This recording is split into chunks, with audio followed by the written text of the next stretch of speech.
সুপ্রভাত বন্ধুরা, আজ আমরা আলোচনা করব একাদশ শ্রেণীর দ্বিতীয় সেমিস্টারের একটি কবিতা, ভাব সম্মেলন পর্যায়ের বিদ্যাপতি। ভাব সম্মেলনটা কি আমাদের জানতে হবে, আর এই কবিতাটি কোথা থেকে নেওয়া হয়েছে। এই কবিতাটি একটি বৈষ্ণব পদাবলীর একটি পদ। কবিতাটি লেখা বিদ্যাপতি, যাকে আমরা মৈথিলী কোকিল বলেও জানি, আবার অভিনব জয়দেব বলেও জানি, আবার জয়দেবের শিষ্য বলেও আমরা তাকে জানি, যার জন্ম হয়েছিল আমাদের এই বঙ্গদেশে, আমাদের এই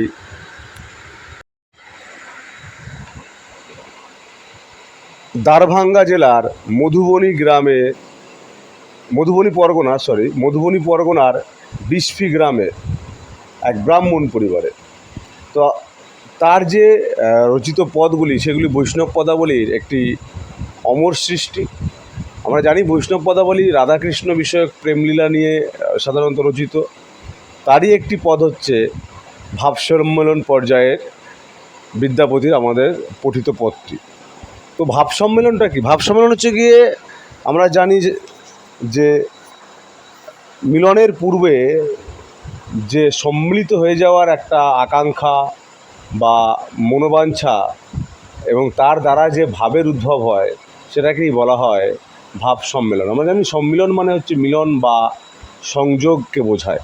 তাহলে ভাব সম্মিলন বলতে আমরা মিলনের যে ভাব, মিলনের পূর্বে যে মনের মধ্যে যে ভাব, ব্যাকুলতা, তারই প্রকাশ পায় তার পদগুলিতে।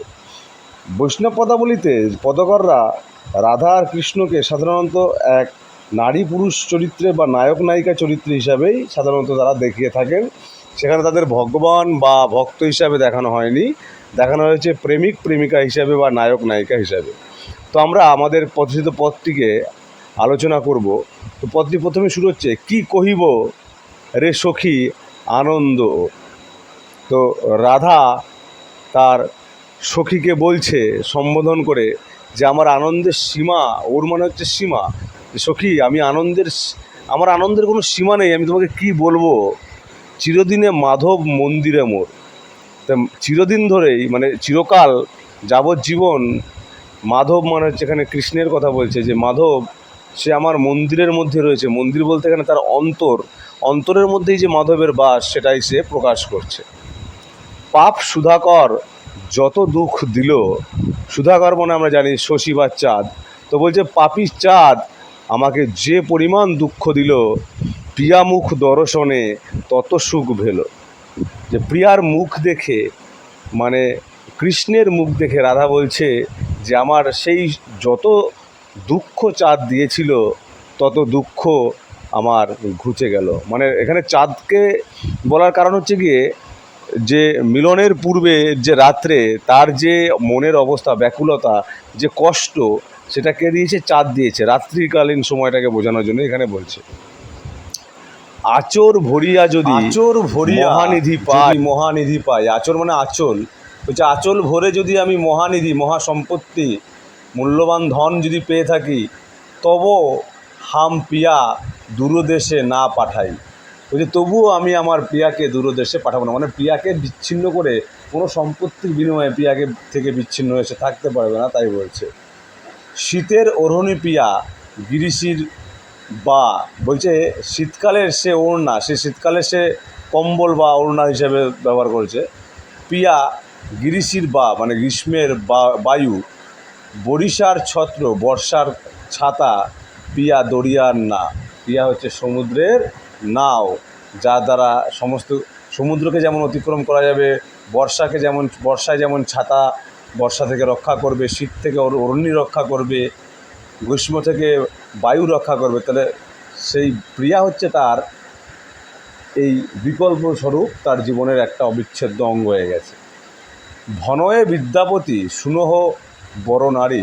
তাই ভনিতায় বিদ্যাপতি বলছে, শোনো বড় নারী, শুনো সুন্দরী, সুজনক দুঃখ দিবস দুই চারি। বলছে সুজন লোকের দুঃখ হয় 2-4 দিন, বাকি জীবন তার ভালো সময় কাটে। সেটাই রাধাকে ভনিতায় বিদ্যাপতি বলছে। তাহলে আমরা দেখলাম যে উক্ত পদটিতে রাধা কৃষ্ণের সম্ভোগ পাওয়ার জন্য ব্যাকুল হয়ে রয়েছে, যে ব্যাকুলতা আমরা আরও অনেক পদে দেখেছি, এবং সেই সম্ভোগ সে লাভ করে যে সুখ পেয়েছে, সেই সুখেরও আমরা নিদর্শন দেখেছি অন্যান্য পদগুলিতে। তাহলে এই পদটি থেকে সাধারণত রাধার যে ব্যাকুলতা, সেই ব্যাকুলতাই প্রকাশ পায়।